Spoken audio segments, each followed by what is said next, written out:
Start.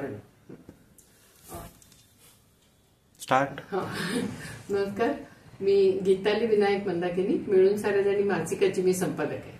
मिळून सार्वजनिक मासिकाने विद्याबाळ अध्यासन प्रकल्प 2 सुरू केला. याला कारण असं आहे की 1975 मध्ये युनोनी महिला वर्ष जाहीर केलं. त्याला पुढच्या वर्षी 2025 मध्ये 50 वर्ष पूर्ण होतात. तर ही 50 वर्ष सुवर्ण महोत्सवी वाटचाल आणि मिळून सार्वजनिक 35 पूर्ण करते. त्यानिमित्त स्त्री चळवळ आणि विद्याबाळ अध्यासन प्रकल्पामध्ये आपण असं बघतोय की स्त्री चळवळीचा कुठे कुठे प्रभाव पडलाय, कुठल्या कुठल्या व्यक्तींवर पडलाय, कसा पडलाय किंवा पडला नाहीये. त्यामुळे स्त्री चळवळ आणि मी या विषयावरती आपण गप्पा मारतोय. आज आपल्याकडे प्राध्यापक संजय कांबळे आलेत. नमस्कार संजय. संजय हा स्त्री अभ्यास केंद्रात सावित्रीबाई फुले पुणे विद्यापीठाच्या आहे आणि तो अतिशय चिंतनशील असा अभ्यासू प्राध्यापक आहे आणि आपला मित्र आणि लेखक पण आहे मिळून सार्वजनिकचा. संजय, तुझं खूप स्वागत आहे. मला खूप बरं वाटलेलं आहे. आज आपण भरभरून गप्पा मारू शकतोय. तर तुम्हाला असं सांग की स्त्री चळवळीमध्ये तेव्हा तुला पहिल्यांदा कधी आयुष्यात भेटली? स्त्री चळवळ पहिल्यांदा भेटलं म्हणण्यापेक्षा स्त्रियांचे जे काही प्रश्न आहेत त्या प्रश्नांचा माझा अगोदर परिचय झाला. बर. आणि मग नंतर स्त्री चळवळ हे फार उशिरा चळवळ भेटली. बर. मी ज्यावेळेस लहान होतो त्यावेळेस गावामध्ये एक व्यभिचाराच्या नावाखाली एका स्त्रीचा खून करण्यात आला होता. अरे बापरे. कुठलं गाव तुझं? उदगीर मधलं हळी आणि हंडरगुळी असे नावाचे 2 गावं एकत्रित असलेलं गाव आहे. त्याच्यातल्या हंडरगुळी गावामध्ये हे प्रकरण घडलं होतं आणि मी त्या स्त्रीला ओळखत होतो आणि तिचं निधन झाल्याचं पाहिल्यानंतर माझ्या मनाला फार वेदना झाल्या. आणि त्यामुळं मला आज देखील ज्यावेळेस ते आठवतं त्यावेळेस ते अंगावर काटे. आणि दुसरं एक घटना घडली होती ती म्हणजे आमच्या घराच्या शेजारी असलेली स्त्री, तिचे 2 ते 3 विवाह झाले होते. आणि मग तिला असं वाटलं की प्रत्येक वेळेला माझा विवाह होतो आणि तो मोडतो, तर मग आपण काय करायचं. तर ते आपली चूक आहे, समाज असं समजतो आणि ते आपल्याला ते नकोच, आयुष्यच नको म्हणून तिनं स्वतःला जाळून घेतलं. ह्या 2 घटना माझ्या आयुष्यावर फार मोठ्या परिणाम केलेल्या. आणि आजूबाजूला मी जी काही अनेक स्त्रिया पाहिलो त्या स्त्रियांमध्ये प्रचंड पॅट्रियार्कीच्या ओझ्याखाली त्या दबलेल्या दिसल्या.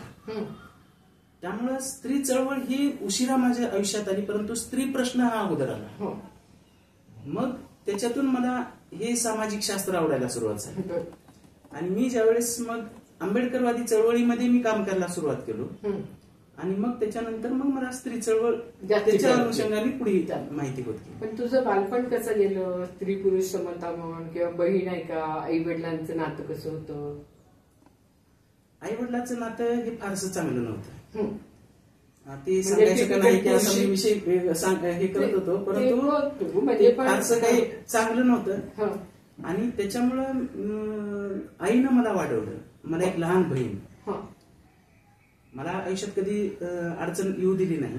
घरी जरी दारिद्र्य असलं तरी मी श्रीमंत असल्यासारखा राहायचो, कारण की मला घरच्या कुणीच अडचण येऊ दिलेलं नाही. माझी आई नंतर मग बीडीओ झाली. माझ्या लहानपणी म्हणजे मी जन्मलो त्यावेळेस ME झालेला आहे 1978 साली. आणि वडील ते पण ME झालेले होते, परंतु जे दलित पॅट्रियार्की असं म्हटलं जातं त्याच्यामध्ये ते फिट बसणारे. भले ती संकल्पना मान्य नसली तरी ते त्याचा व्यवहारही त्या पद्धतीने राहायचा. त्यामुळे स्त्री प्रश्नाची जाणीव फार अगोदरपासून झालेली आहे. मी कधी व्यक्त केलं नाही कुठं, परंतु हे लहानपणापासून मी जवळून ऑब्झर्वेशन मध्ये माझ्या. आणि बहीण आणि तू याच्यामध्ये आई फरक करायची का? स्त्री पुरुष विषमतेच्या? कधीच नाही.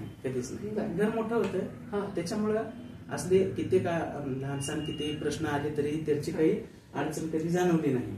कारण की त्या काळामध्ये संयुक्त कुटुंब पद्धत ही ती चांगली पद्धत होती. त्याच्यामध्ये हे असे जे प्रश्न आहेत ते कधी ताण पडायचा नाही कुणावर. माझी आजी आम्हाला सांभाळायची. त्याच्यामुळं आईपेक्षा आजीशी आमचा जास्त संपर्क. माझे आजोबा इथंच जनवाडीमध्ये राहायचे. 1972-73 ज्यावेळेस दुष्काळ पडला त्यावेळेस ते इथं आले. आणि मग माझ्या आईला त्यांनी शिक्षण दिलं आणि इथं पाहिले की इथल्या मुली ते फारसं शिक्षण घेत नाहीत, त्यांना ते आवडल्या नसतील कदाचित त्यांचा जो खुलेपणा. हा. आणि मग त्यांनी शिक्षणासाठी त्यांनी खास गावाकडे घेऊन गेले. बर. आणि मग त्यांनी उदयगिरी कॉलेज उदगीर हे हा. डॉक्टर नायर डोळे सरांनी त्याचे प्राचार्य हा. आणि त्यांच्या प्रभावाखाली मग आमचं कुटुंब आलं. बर. आणि मग त्याच्यातून आमचं जवळपास आम्ही सगळेजणच शिक्षण क्षेत्रामध्ये काम केलं. माझे चुलते हे महाराष्ट्रामध्ये 12वीला पहिला आले. माझे तिन्ही मामा वेगवेगळ्या विषयांमध्ये ते पुढे आहेत. सगळ्यांचं MA झालेलं. घरी कोणीही मास्टर डिग्रीच्या खाली शिकलेलं अरे नाही. वा. आणि मग तुझी पत्नी लग्न कसं झालं? मग माझं लग्न मी इथं MA ला आलो, MPhil ला आलो. आणि MPhil ला आल्यानंतर मग मी MPhil पूर्ण केल्यानंतर मग विवाहाचा विषय आला. आणि मग घरच्यांनी आईनं त्यांनी मला दाखवलं की ही मुलगी आहे. आणि मी ह्या स्त्री अभ्यास केंद्राचा विद्यार्थी होतो त्या काळामध्ये.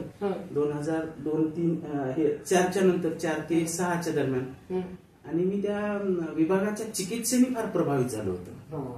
ते स्त्री अभ्यास हा जो विषय आहे तो विषय असा आहे की त्याची जी चिकित्सा आहे ती सामाजिक शास्त्रातल्या कुठल्याही विषयापेक्षा कितीतरी चांगली सकस आहे. आणि तो प्रभाव माझ्यावर फार पडला. आणि त्या माध्यमातून मग मी कुठलीच मुलगी पाहिलो नाही. मी पहिल्यांदा पाहिलो आणि त्याच्याबरोबर विवाह करायचा असं ठरवलं आणि ते विवाह झाला. असं झालं माझं. मला अनेक स्त्रिया पाहायच्या नाहीत, मुली पाहायच्या नाहीत. ह्याच्यावर माझा आता पण फार राग आहे त्या गोष्टीला. आपण का नकार द्या कुणाला? आपण कोण आहोत नकार देणारे? हे माझ्या मनावर अगोदरपासूनचा प्रभाव. पण तू शिकत असतानाच तुला कोणतरी आवडली किंवा असं नाही झालं का? का तो विरोध होईलच वाटलं घरून? नाही, तसं नाही वाटलं. कारण की घरून कुणाचा असा फारसा विरोध नव्हता. तरीही मला काही तसं झालं नाही. कारण की अभ्यासावर लक्ष केंद्रित करणे हा भाग मी सातत्याने अगोदरपासून मी बनवलेला होता. आणि त्याच्यामुळं मी अभ्यासावरच फोकस जास्त केलेला होता. आणि मग आता हिच्याबरोबर जिच्याबरोबर लग्न झालं ती त्या तुमच्याच जातीतली आणि असं किती शिकलेली आहे? तिचं MSc biotechnology, MA in education आणि MSc बॉटनी. एवढ्या गोष्टी? केंद्रीय विद्यालयामध्ये आपल्या इथं युनिव्हर्सिटीच्या बाजूला जे आहे तिथे ती शिकवते. आणि काही क्लासेस पण घेत असते. तिचा अभ्यास चांगला आहे. नवोदयमध्ये होती. आणि तिच्या अभ्यासावरच फोकस जास्त. आणि आमचे घर जवळजवळ. आईचं नाव माझ्या एक कलावती, तिच्या आईचं नाव कलावती. माझ्या बहिणीचं नाव अरुणा, तिच्या बहिणीचं नाव अरुणा. ती राहते लातूरला, ही पण राहते लातूरला. आणि फक्त एक गली दूर. असं हे एवढं साम्य आहे. आणि लग्न झाल्यानंतर स्त्री पुरुष समतेच्या अंगाने किंवा घरकामाच्या अंगाने असं तुला वाटत गेलं का की अरे आपण काहीतरी हे करायला पाहिजे ते करायला पाहिजे? म्हणजे आपण पुरुष म्हणून जे घडलो आणि आता आपण जे स्त्री अभ्यास केंद्रातून पुरुष म्हणून जे घडायला पाहिजे असं म्हणतोय, म्हणजे नवपुरुष भान आपण म्हणतो तसं तुझ्यात काही बदल केलास का तू? तो करताना संघर्ष झाला का? आता ज्यावेळेस आम्हाला मुलगी झाली त्यावेळेस मला अजिबात दुःख झालेलं नाही. आणि मुलगी झाली ह्याचा आनंद पण झाला. आणि त्यामुळं आणि घरकामाच्या संदर्भामध्ये पण असं फार असं काही वाटलं नाही. कारण की मी एकटाच राहत होतो. हॉस्टेलमध्ये मला ते ट्रेनिंग भेटलेलं होतं की स्वतः कामं करणे. आणि आमच्या घरची एक परंपरा होती. इव्हन जेवण केल्यानंतर स्वतःचं प्लेट स्वतः ठेवायचं, स्वतः प्लेट घ्यायचं, जेवण वाढून घ्यायचं आणि ते काढून तिथं ठेवायचं प्लेट स्वच्छ करून. ही आमच्या सगळ्यांचीच एक प्रथा. त्यामुळं घरचंही वातावरण चांगलं आणि बाहेरून सामाजिक प्रबोधनाचं एक वातावरण चांगलं होतं. शिक्षणाचा घरी फार मोठा प्रभाव आणि विशेषतः बाबासाहेबांचा प्रभाव फार. त्याच्यामधून हे दलित चळवळीशी संपर्क जास्त आला. मग नंतर हे स्त्री चळवळीच्या प्रभावामध्ये माणूस ऑटोमॅटिक परिवर्तन करून घेतो असं. कुठल्या ना कुठल्या चळवळीशी जुळलेलं पाहिजे माणूस असं मला वाटतंय. मग कुठलाच प्रश्न येत नाही, घरचे पण प्रश्न सुटतात आणि सगळे प्रश्न सुटायला थोडी मोकळी होती. आता तू किती वर्ष शिकवतोय स्त्री अभ्यास केंद्रात? 2004 ते 2024 म्हणजे 20 एक वर्ष. त्याच्यातले 2 वर्ष झालंय का चाललंय? आता संपेल माझं काही दिवस. कुणाबरोबर करतोय काय विषय? माझा गेला हेड रावसाहेब कसबे आणि कॉम्रेड शरद पाटील यांच्या तुलनात्मक अभ्यास भावाच्या संदर्भामध्ये. रेगे मॅडम सोबत करत होतो, त्यांचं निधन झालं की ते काही काळ स्टॉप झालं. आता अन्सारी मॅडम म्हणून आहेत, त्या उदयगिरी कॉलेजच्या माझ्या तिकडच्या गेला पुन्हा पुन्हा ओके. यांचा. आणि या सगळ्या 15-20 वर्षात शिकवत असताना स्टुडंट्स जे आले त्या स्टुडंट्स मध्ये तुला काही फरक जाणवतो का, किंवा तू स्टुडंट्स मध्ये बदल होण्यासाठी काही उपक्रम करतोस का? सुरुवातीच्या काळामध्ये ज्यावेळेस स्टुडंट राहायचे ते प्राध्यापक राहायचे आमचे, माझ्यापेक्षा जवळपास दुप्पट तिप्पट वयाचे राहायचे. त्याच्यात कालिंदीताई देशपांडे राहायचे क्लासमध्ये. आता त्या जवळपास त्यावेळेस 75च्या होत्या, आता जग फिरून आलेल्या. त्याच्यामुळं आम्हाला जो अभ्यास करावा लागायचा तो जास्तीचा अभ्यास करावा लागायचा आमचे. आणि वर्गामध्ये त्या काळामध्ये प्राध्यापक, त्याच्यानंतर चळवळीतले कार्यकर्ते यायला चालू झाले. आणि आता LGBTQ शी संबंधित असलेले लोकांची संख्या फार वाढत आहे. हा आमचा सध्याचा एक ट्रेंड झालेला आहे. विशेषतः तांबे मॅडमनी जेंडर अँड सेक्शुअलिटीचा पेपर सुरुवात केला, त्यामुळं अनेक ज्या लोकांना ह्या विषयाची आवड आहे ते विषय घ्यायला चालू केले. कोणी ऑडिट म्हणून, क्रेडिट म्हणून. आता काही बॉटनी डिपार्टमेंटचे विद्यार्थी आमच्याकडे आहेत. म्हणजे ते बॉटनी शिकून झाल्यावर येतात का शिकत असताना क्रेडिट क्रेडिट. आणि मग मुलं मुली हे प्रमाण कसं आहे तुमच्याकडे? मुलं कमी असतात, मुलं आता कमी होत आहेत. अगोदर मुलांची संख्या जास्त राहायची, मुलगी जास्त राहायची, आणि आता मुलींची संख्या जास्त आहे. आणि त्यांच्या मानसिकतेत काही फरक दिसतो का? अगोदर काहीतरी सामाजिक परिवर्तनाच्या संदर्भात, प्रबोधनाच्या संदर्भात आपण काम करावं असं म्हणणाऱ्यांची संख्या फार राहायची. आता सेटनेटची तयारी करायची आणि कुठल्या ना कुठल्या ठिकाणी आपण जॉबला लागायचं, आणि काहीच नसेल तर मग NGO मध्ये काम करायचं, असा एक त्यांचा एक ट्रेंड दिसतो. आणि तुमच्याकडे असं काहीतरी होतं ना, पहिले छोटे छोटे मध्ये तुम्ही सर्टिफिकेट कोर्स दुसऱ्या कॉलेजमध्ये जाऊन, आणि असं ते चालू आहे? हो, आणखी चालू आहे. त्याच्यामध्ये आमचे 3 ते 4 कोर्सेस आहेत लहान स्वरूपाचे. एक आहे अंडर ग्रॅज्युएट सर्टिफिकेट कोर्स आहे, तो डेव्हलपमेंट आणि कल्चर ह्या 2 विषयाशी संबंधित आहे. आणि पोस्ट ग्रॅज्युएट सर्टिफिकेट कोर्स आहे, एक 6 महिन्याचा कोर्स आहे. आणि 1 वर्षाचा जे कोणी विद्यार्थी करतील त्यांच्यासाठी डिप्लोमा नावाचा एक कोर्स आहे, ज्याला MA 2 वर्षाचं करता येऊ शकत नाही, वेळ नाही, ते डिप्लोमा करतात आमच्याकडे. आणि नाही तर मग BA होऊन किंवा BSc होऊन तुमच्याकडे मुलं येतात आणि 2 वर्ष असतात. हो, 2 वर्ष MA चे आमच्याकडे. MA आहे, MPhil होतं इतके दिवस, पुन्हा नंतर PhD करता येतं. करता येत होतं. आता पण PhD करता येतं. MPhil आता कट झालेला आहे. आणि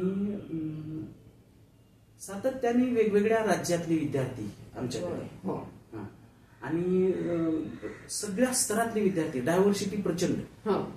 त्यामुळं आणि जेंडरचा विषय सगळ्यांना एकाच वेळेला सांगणे, प्रत्येकाची कल्चर वेगळी, त्यांचं अंडरस्टँडिंग पॉवर वेगळं, त्यामुळं हे विषय शिकवणं फार अवघड. आणि विषय लोकांना हा सोपा वाटतो ऐकताना, पण लिहिताना फार अवघड. एक पान लिहिणं म्हणजे फार अवघड असलेली गोष्ट.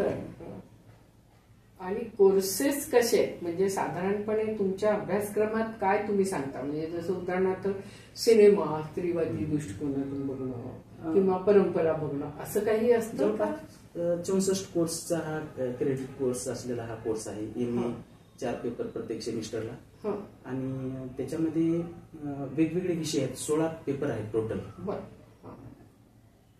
जागतिकीकरणाबद्दलचा आहे, व्हायोलन्स बद्दलचा सेपरेट पेपर आहे, पुन्हा हिस्ट्री बद्दलचा पेपर आहे, रिसर्च मेथोडॉलॉजी फेमिनिस्ट पर्स्पेक्टिव्ह मधून शिकवण्याबद्दलचा पेपर आहे. असे हे पेपर आहेत, आणि फार डीप पद्धतीने ही पेपरची मांडणी केलेली आहे. आणि त्याला अनुसरून आम्ही इंग्रजीतलं साहित्य मराठीमध्ये आणण्याचा एक प्रयत्न केला. जवळपास आमचे 40-45 भाषांतरित पुस्तकं आहेत, आणि आम्हीच ते भाषांतर करतो आणि आम्हीच ते पब्लिश करतो. जातात का लोकांपर्यंत? आम्ही कसं करता? टार्गेट आमचं विद्यार्थी आहे. ना नफा ना तोटा, तिथेच येणाऱ्यांना, ना नफा ना तोटा ह्या बेसिसवर विद्यार्थ्यांना देणे. आणि विशेषतः जो गॅप ब्रिज करण्याचा भाग होता इंग्रजी आणि मराठी, त्याच्यासाठी हे साहित्य होतं की इंग्रजी वाचायला पाहिजे आणि मराठीच्या विद्यार्थ्यांनी मराठी वाचलं पाहिजे. आणि आपण जसं म्हणतो ना, स्त्री चळवळ आणि स्त्री अभ्यास हे दोन्ही हातात हात घालून जायला पाहिजे. तर तसं जातं का ते वेगळंच राहतंय? तुला काय वाटतं? ते जातं असं माझं मत आहे. बरं. सगळ्या वेगवेगळ्या स्त्री चळवळीमध्ये, एनजीओज मध्ये आपल्या स्त्री अभ्यास केंद्राशी संबंधित असलेले विद्यार्थी फार पार्टिसिपंट जास्त आहेत. आणि ते फार डीप अभ्यास करतात प्रत्येक विषयाचा, त्यांच्याकडे संदर्भ जास्त जातात. आणि त्यामुळं ते स्त्री चळवळीला फार चांगल्या पद्धतीने कॉन्ट्रीब्युट करण्याची त्यांची एक क्षमता असते. आणि त्याचा वापर समाज फारसा करून घेत नाही. त्यातल्या त्यात आपल्याकडे तेवढं येतात विद्यार्थी, 2-4 आपल्या पुण्यामध्ये तेवढं मर्यादेमध्ये दिसतं ते. पण बाहेरचे लोक जेवढा वापर करायला पाहिजे तेवढं आमच्या विद्यार्थ्यांच्याकडे त्यांचं दुर्लक्ष आहे असं मला वाटतं. नाही, पण मग ते कम्युनिकेशन कशामुळे नाही होत? म्हणजे जसं मी तुला म्हटलं की पुस्तकं तुम्ही काढता किंवा तुम्ही खूप कार्यक्रम घेता, पण ते कार्यक्रम लोकांपर्यंत जात नाही ना. म्हणजे ज्या याने आपण म्हणतो स्त्री चळवळ आणि हे हातात हात घालून द्यायला पाहिजे, तर त्या प्रमाणात ते जात नाही. तर त्याच्यासाठी विशेष काही प्रयत्न करणं असं काही तुमचं असतं का? की म्हणजे ओपन फोरम म्हणतो ना, जसं सायन्स असतं की एक सायन्स डे तरी असतो जेव्हा तो सगळ्यांना इन्सेट समजा मोहत असेल, आयुका कधीतरी सगळ्यांना बघायला, तसं स्त्री अभ्यासाचं कधी असतं का की सगळ्या पब्लिकला ओपन आहे, या तुम्ही भेटा आम्हाला किंवा आम्ही येतो तुम्हाला भेटायला, असं काही असतं का? त्याच्यामध्ये आमचे सेमिनार्स असतात बाहेरच्या पब्लिकसाठीचे. बरं. आणि सेमिनार, वेगवेगळे व्याख्यानं ठेवणे, त्या माध्यमातून लोकांबरोबरचा संपर्क. आणि आमचं मुख्य टार्गेट हे विद्यार्थी घडविणे, जास्तीत जास्त स्त्री प्रश्नाला अनुसरून त्याच्यावरचं फोकस जास्त आहे. आणि नक्की कारण की आम्ही समाज म्हणजे हे समाजाचंच रिप्रेझेंटेशन आहे हे जे विद्यार्थी आहेत. बरोबर. आणि आमच्याकडे इतक्या मोठ्या प्रमाणात संख्या असते, जसं आता मी हॉस्टेलचं पण मी प्रमुख म्हणून काम करतो, तर माझ्याकडे आता 200 विद्यार्थी आहेत. त्यामुळे मला बाहेरच्या कुठल्या लोकांपर्यंत जाण्याची आवश्यकता पडत नाही. त्या विद्यार्थ्यांनाच आमच्याकडे किंवा आम्ही त्यांच्याकडे जाऊन वेगवेगळे प्रोग्राम आयोजित करणे, त्यांच्यामध्ये जेंडर सेन्सिटिव्हिटी निर्माण करणे. आता मी पर्यावरणाबद्दलच त्यांच्यामध्ये निर्माण करण्याचा प्रयत्न करतो. आम्ही तेच बोलणार होते की आज 5 जून पर्यावरण दिवस आहे, तर पर्यावरणवादी स्त्रीवाद असं तुमच्या कोर्समध्ये रेग्युलर आहे का? तुमचं तुम्ही काहीतरी सांगता ते? आमच्याकडे आहे पर्यावरणवादी स्त्रीवाद आहे. विशेषतः डेव्हलपमेंटच्या संदर्भामध्ये आम्ही त्याचा उपयोग करतो. ते MA लाही करतो आणि अंडर ग्रॅज्युएट कोर्सेसला त्याचा उपयोग करून घेतो. आणि आमच्याकडे प्रोजेक्ट असतात. आता माझा सिंधुदुर्ग जिल्ह्याचा अभ्यास पर्यावरणवादी स्त्रीवादी दृष्टिकोनातून असाच आहे. आता त्याचं पुस्तक येईल आता 1-2 वर्षांमध्ये. आणि तुझी अभ्यास करण्याची पद्धत काय आहे? म्हणजे जसं मी तुला चिडवते की एखादा तुला लेख लिहायला सांगितलं की तू पुस्तकच लिहून मोकळा होतो, कुठलाही विषय दिला तरी तुझा एवढा अभ्यास करण्याचा हे पहिल्यापासूनच आहे का? म्हणजे काहीतरी एखादा विषय दिला की तू मुळापासून सर्व ते बघणार? माझ्याकडे पुस्तकं फार आहेत अगोदरपासून. मी BA ला असताना माझ्याकडे 200 पुस्तकं होती. आणि त्याच्यामुळं मला एखादी विषय हातात घेतला की मला तो आपण सर्वांगाने जास्तीत जास्त माझ्या समजून घेण्यासाठी मी वाचत असतो. जे काही लिखाण करत असतो ते मी माझ्यासाठी करत असतो आणि ते शिकवण्यासाठी पण उपयोग होतो. असं एक होतं की माझं आकलन वाढलं पाहिजे आणि मग ते लोकांसाठी मी खुलं करत असतो. लिहितो म्हणजे मी माझ्यासाठी लिहित असतो. आता जसं म्हणजे आपण पर्यावरण दिनाच्या निमित्ताने मुद्दाम बोलूया की तुझा जो लेख आहे आता पर्यावरणवादी व्रती कुसुम, पर्यावरण रक्षण, आणि त्याच्यामध्ये सगळा जो जागतिकीकरणाचा एकूण प्रभाव कसा आहे आणि त्याच्यात तू हा जो मुख्य प्रश्न उद्भवला की पर्यावरणवादी जे विचार करणारी लोक आहेत तिथे जातीची अदृश्यता का आहे, तर तुला त्याचं कारण काय दिसतं की म्हणजे ती का आहे आणि ती कशी जाईल? इथला पर्यावरणवाद हा गांधीवादी किंवा समाजवादाच्या प्रभावामध्ये जास्त आहे. आणि ह्या दोन्ही विचारसरणीने जातीचा जेवढा विचार करायला पाहिजे होता तेवढा केलेला नाही. त्या तुलनेमध्ये गेल आंबेट यांनी पर्यावरणवादाने जातीचा प्रश्न महत्वपूर्ण पद्धतीने मांडला. आणि विशेषतः राजेंद्र व्होरा सरांचं जो पुस्तक आहे इंडियन डेमोक्रेसी, त्याच्यामध्ये त्यांचा एक फार चांगला लेख आहे. तो लेख हा इथल्या पर्यावरणवादासाठी फार महत्वाचा वाटतो. आणि दुसरं एक आहे त्याचा संदर्भ म्हणजे प्राध्यापक शर्मिला रेगे यांनी छाया दातार मॅडम बरोबर एक वाद घातला होता, दलित स्त्रीवाद की पर्यावरणवादी स्त्रीवाद. तोही फार जातीच्या प्रश्नाच्या अनुषंगाने पर्यावरणवादाकडे पाहण्याचा दृष्टिकोन काय आहे हे समजून घेण्यासाठी फार उपयोगी आहे. वंदना शिवाची एक वेगळी मांडणी आहे. असे अनेक डायमेन्शन्स मधून पर्यावरणवादी स्त्रीवाद हे फार मोठा पट असलेला विषय आहे. व्यापक विषय तुझा स्वतःचा जातीयतेकडे बघण्याचा म्हणजे सूक्ष्मपणे बघून ती दूर होण्यासाठी असं तुझा अभ्यास आहे ना स्वतःचा. आणि मग त्याच्या अनुषंगाने तुला काय एकूण फाइंडिंग काय दिसतं? म्हणजे उदाहरणार्थ जात ही म्हणजे जातीयता, जात नुसती नाही की जातीय विषमता आणि असं सगळं हे एक 20-25 वर्षापूर्वी कसं आविष्कृत होत होतं आणि आता ते कसं होतंय का आता होतच नाही संपलंय असं तुला वाटतं? नाही, जात ही अशी काही इतक्या लवकर संपणारी नाही. आणि जात ही एक व्यवस्था आहे, ती मानसिकतेचा तो काही भाग नाही. ती जात ही व्यवस्था म्हणून व्यवस्थित पद्धतीने काम करणारी आहे. त्याच्यामुळे ते इतक्या लवकर जाणार नाही आणि ती लवचिक आहे. मागच्या मी अनेक वर्ष जवळपास 20 वर्ष मी जातीचाच अभ्यास केला. जात, वर्ग, लिंगभाव. माझा डॉक्टर GS घुरी आणि डॉक्टर बाबासाहेब आंबेडकर यांच्या जातीविषयक विचारांचे तुलनात्मक अभ्यास हा माझा MPhilचा विषय. आणि तिथून जी सुरुवात झालेली आहे ते मी वर्गात शिकवताना पण एक्सक्लुजनचा पेपर शिकवतो. म्हणजे विद्यार्थ्यांना पण मी जेंडर सेन्सिटिव्हिटी बरोबर अनिहिलेशन ऑफ कास्टच्या संदर्भामध्ये पण मी शिकवत असतो. आणि सोशल जस्टिस हे केंद्रस्थानी असलं पाहिजे आपल्या. मी एक टीचर म्हणून मी नाय डोळे सरांच्या प्रभावाखालचा विद्यार्थी आणि विद्यार्थी हेच मी पाहत असतो. मी कुठल्याच विद्यार्थ्याची जात म्हणून मी कधी कोणाला पाहत नाही. आणि त्याच्यामुळे सगळ्याबरोबर माझा व्यवहार चांगला ठेवत असतो की जात अंत होऊ शकतो आणि कुणीही पूर्वग्रह दूषित पाहून व्यवहार करता येऊ शकते असा आपला एक व्यवहार असला पाहिजे असं एक मला वाटतं. आणि त्या दृष्टिकोनातून व्यवहार ठेवण्याचा प्रयत्न करतो. म्हणजे व्यवहारातून पण आपल्या जाती अंत दिसला पाहिजे आणि संशोधनामधून तर ती मांडत असतो. आणि म्हणून मी आता हॉस्टेलचा चार्ज घेण्याचंच कारण होतं की मी हॉस्टेलमध्ये बराच काळ राहिलेला आहे. वेगवेगळ्या लोकांच्या घरी राहिलो. पुन्हा नंतर माझ्या घरी बरेच लोक राहतात भाड्याने. आणि त्याच्यामुळे मी सगळ्या समाजाशी माझा चांगला जवळचा संबंध आहे. सगळ्यांचे प्रश्न कमी अधिक प्रमाणात सारखे असतात आणि ते लोकांनाही सांगत असतो की हे फक्त भाषेत बदल असतो, व्यवहारात राहणीमानात बदल असतो, पण मूळ गाभा हा माणसं सारखे आहे. मी मूळचा सोशिओलॉजीचा असल्यामुळे मी समाजाचा मी फार बारकाईने अभ्यास करत असतो की समाज कसा काम करतो, समाज जुळतो कसा, समाजात टक्कर कशी होते, कुटुंब कसे निर्माण होतात, विघटित कसे होतात, घटस्फोट काय आहे, ते सगळ्या गोष्टीचा माझं ट्रेनिंगच सोशिओलॉजी मधलं आहे. मी 11वी पासून म्हणजे जवळपास 1992-93 पासून मी सोशिओलॉजीचा विद्यार्थी आहे आणि माझ्या घरी सोशिओलॉजी होतं. माझे मामा सोशिओलॉजीचे प्राध्यापक, त्याच्यामुळे सगळं साहित्य माझ्याकडे मिळत असल्यामुळे ह्या टर्मिनॉलॉजी फार अगोदरपासून मला परिचय. कुटुंब व्यवस्था बदलते आहे असं तुला वाटतं का? लग्न संस्थेत काही बदल होत आहेत, फ्लेक्झिबल आहे असं? विवाह संस्थेमध्ये आता संयुक्त कुटुंबाचं विघटित मध्ये रूपांतर आणि विघटितच्या नंतर ही सिंगल फॅमिली, पुन्हा नंतर त्याच्यामध्येही फक्त एक स्वतःचं मूल आणि आपण अशाही पद्धतीचे अनेक जण आहेत. विवाह न करताच एकत्रित राहणे, सहजीवन, तोही विषय आहे. कुटुंब संस्थेमध्ये प्रचंड प्रमाणात परिवर्तन होत आहे. अगोदरचं कुटुंब हे जसं मी सुरुवातीला सांगितलं की संयुक्त कुटुंब होतं, कुठलेही प्रश्न आले तर ते सुटायचे. स्त्रीवाद्यांची भूमिका याच्याबद्दलची वेगळी आहे, परंतु त्याच्यामध्ये प्रत्येकाचे काही दोष आहेत आणि काही स्ट्रॉंग पॉइंट आहेत प्रत्येक व्यवस्थेचे.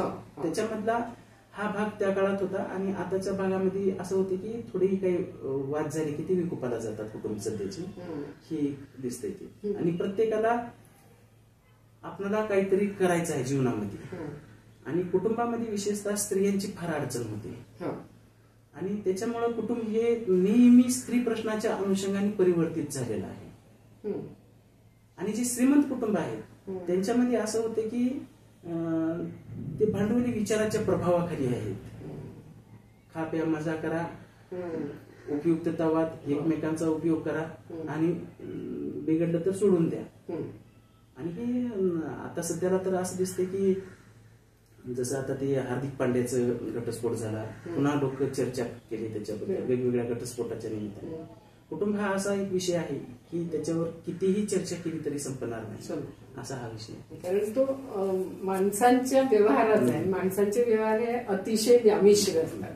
त्याच्यामुळेच मला असं वाटतं मगाशी तू जसं म्हणालास की जुनी ती कुटुंब व्यवस्था म्हणजे ज्याच्यात खूप माणसं एकत्र होती ती एकीकडे तुला चांगली वाटते, पण ती चांगली वाटत असतानाच तुला हे पण दिसतं ना की तिथे स्त्रियांचं शोषण खूपच जास्ती प्रमाणात होत होतं आणि त्याच्यामुळे आता अशा पद्धतीनेच काय होऊ शकतं की जिथे मानवी नातेसंबंध तर चांगले आहेत, म्हणजे आता तू ज्याने म्हणतोस की व्यक्तिकेंद्रित माणसं व्हायला लागली, व्यक्तिवादी व्हायला लागली, म्हणजे व्यक्ती स्वातंत्र्य वेगळं आणि व्यक्तिवाद असणं, तर या पद्धतीनेच संतुलन अशा पद्धतीनेची कुठली आदर्श कुटुंब व्यवस्था होईल असं तुला काही वाटतं का, की जिथे शोषण पण नाही आणि फार स्वार्थीपणा पण नाही. ह्या भांडवलशाही व्यवस्थेमध्ये तसं होण्याची शक्यता कमी आहे. जसं आता मार्क्सवाद्यांनी ते कम्युन नावाची सिस्टीम काढली होती, ते त्यांचे एक आदर्श म्हणून त्यांनी निर्माण केलं, ते कोलॅप्स झालं, म्हणजे ते पॅटर्न होऊ शकत नाही, व्यापक समाजासाठी तो काम करत नाही असं दिसतंय.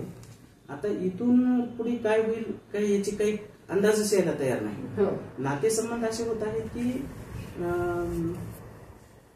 मित्र हे फार जवळचे आहेत, त्यांचा लाड फार प्रचंड, पण घरामधली जी ज्येष्ठ व्यक्ती आहेत त्यांना दुर्लक्ष आणि त्यांना वृद्धाश्रमामध्ये त्यांची रवानगी करायची, त्यांची हेळसांड करायची, त्यांना मारहाण करायचं, तुच्छ लेखायचं, हा जो काही प्रकार आहे माणसाचा जो स्वभाव झालेला आहे तो दुटप्पीपणाचा, त्याचं हे प्रतिबिंब सध्याच्या कुटुंब व्यवस्थेमध्ये फार मोठ्या प्रमाणात आहे आणि ते मालिकांमधून पण ते दिसतंय. ते तर म्हणजे आणि थोडं भ्रष्टही दाखवतात, इतक्या काही खरं म्हणजे बायका वाईट असतात तसं नाही,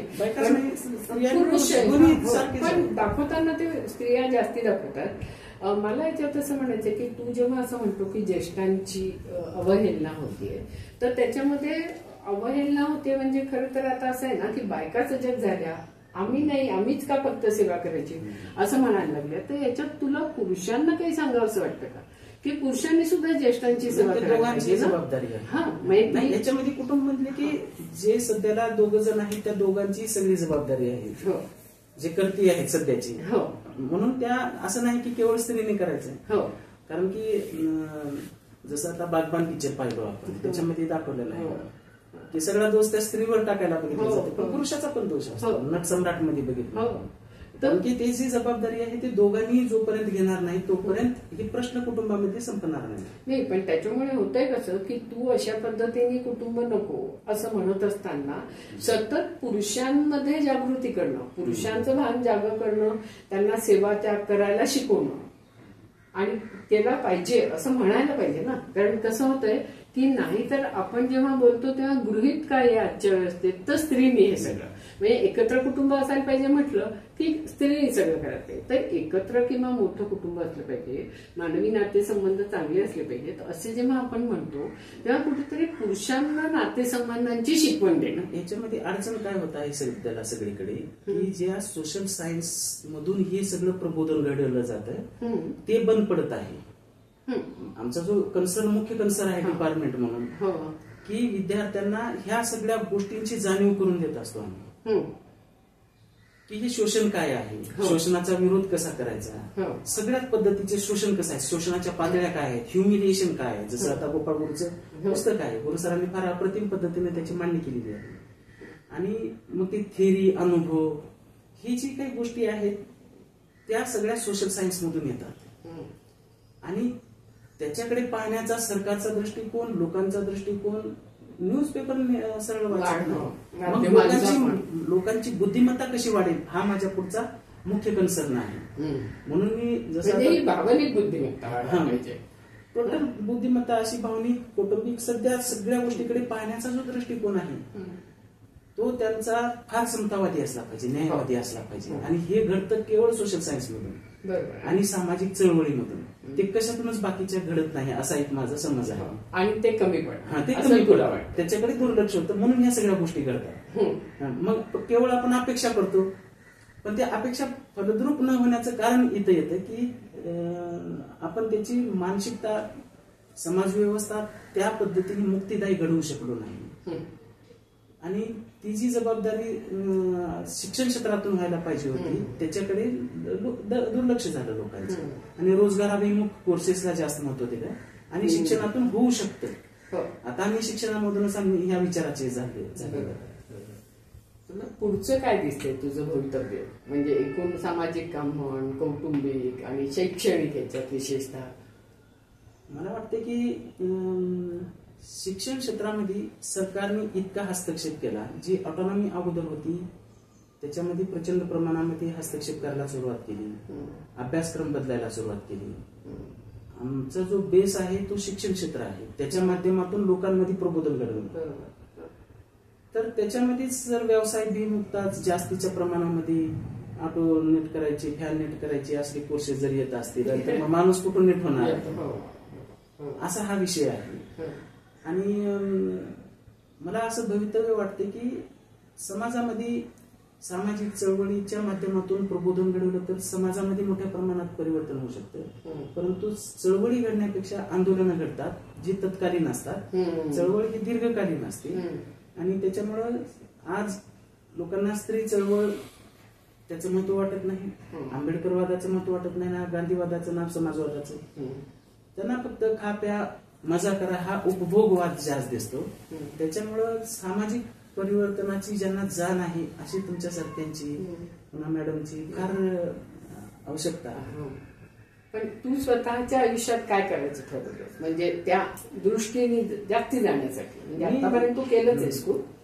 माझा विषय हा संशोधनाशी जास्त मी संबंधित असतो की मला जास्तीत जास्त वाचन आणि जाणून घ्यायला आवडते. जगभरातले समाज कसे काम करतात, वेगवेगळ्या देशात लोक राहतात कशी, त्यांची संस्कृती काय आहे ते जाणून घ्यायला फार आवडतं. मग आपण ही खरोखरीत्या परिवर्तन होऊ शकतं का, तर कसं होऊ शकतं याचा मी अनेक देश मी व्हिडिओच्या माध्यमातून बघत असतो, तिथल्या संस्कृती बघत असतो, अँथ्रोपोलॉजिकल पर्स्पेक्टिव्ह मधून, सोशलॉजिकल पर्स्पेक्टिव्ह मधून.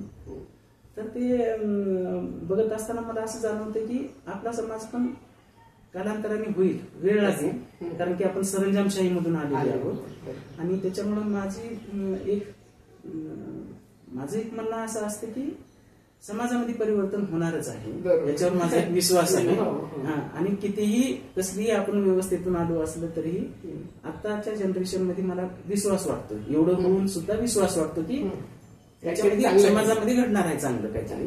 त्यामुळे तिथून जात नसणार आहे, हे काही काळापर्यंत चालेल, त्याला लागेल वेळ, परंतु त्याच्यामध्ये होणार आहे. तसंच स्त्री प्रश्न पण होऊ शकेल, भलेही संपूर्णपणे होणार नाही, पण त्या दिशेने आपण प्रक्रियेमध्ये आपण जाऊ शकतो असं मला वाटतं. आणि राजकीय भानाविषयी काय म्हणजे तुमच्याकडे येणारे स्टुडंट, तुझे कलिग्स यांना राजकीय भान आहे का, राजकारणाविषयी बोलतात का, आणि स्त्रीवादी राजकारण असं काही असतं का? राजकारणाविषयी असं निवडणुकीच्या राजकारणाविषयी फारसं नाही, परंतु जे सिव्हिल सोसायटी म्हणून जे बघतो आपण, ज्याच्यामध्ये सामाजिक सुधारणा, प्रबोधन ह्या अनुषंगाने त्यांची चर्चा जास्त असते. आणि त्याच्यामध्ये कशा पद्धतीने परिवर्तन करता येऊ शकेल हे आमचं एक सामाजिक राजकीय भूमिका. निवडणुकीच्या राजकीय भूमिकेकडे फारसं कोणी लक्ष देत नाही, परंतु या ती महत्वाची आहे असं वाटत नाही का? म्हणजे आताच्या एकूण लोकशाहीचं जे काय चाललेलं आहे त्या सगळ्या याच्यामध्ये शेवटी पक्षीय राजकारण, निवडणुकीचं राजकारण हे सुद्धा महत्वाचं असतं लोकशाही जिवंत ठेवण्यासाठी. आम्ही ते कोर्सेस मधून शिकवत असतो की स्त्रिया कायदा आणि राजकारण नावाचंच पुस्तक आहे आणि मीच भाषांतर केलं आहे, त्याचं काही चॅप्टर पण मी लिहिलं आहे. हे वर्गामधून आम्ही ते शिकवत असतो, परंतु विद्यार्थ्यांमध्ये जे काही जाणीव असायला पाहिजे की जसं आता आमच्या इथं राज्यशास्त्र विभागाने अतिशय चांगल्या पद्धतीने राजकारणाचा इतिहास, राजकीय प्रक्रिया, राजकीय सिद्धांत जे ट्रेनिंग व्हायला पाहिजे तसं आमचं ट्रेनिंग नाही. त्यामुळं तो गॅप आहे आमचा. आम्ही फक्त रिझर्वेशनच्या अनुषंगाने अशा एखाद्या दोन लहान सहान गोष्टींच्या अनुषंगाने तेवढं आम्ही चर्चा करतो, परंतु ज्या थिअरीज माहित व्हायला पाहिजे त्या थिअरीकडे फारसं लक्ष नाही असं दिसतंय, जे आमची दोष असतो. हो, पण ते भविष्यात तो भरून काढावा असं निदान वाटतंय का? आणि त्या पातळीवर काही करू शकाल का किंवा करायला पाहिजे असं तुला वाटतंय का? आम्ही जास्तीत जास्त सामाजिक चळवळीला विद्यार्थी कसे पूरक होतील हे आम्ही ठेवलं लक्ष केंद्रित करून त्यांच्याकडे की हे चळवळीत गेले पाहिजेत विद्यार्थी आणि समाजामध्ये प्रबोधन घडवले पाहिजे.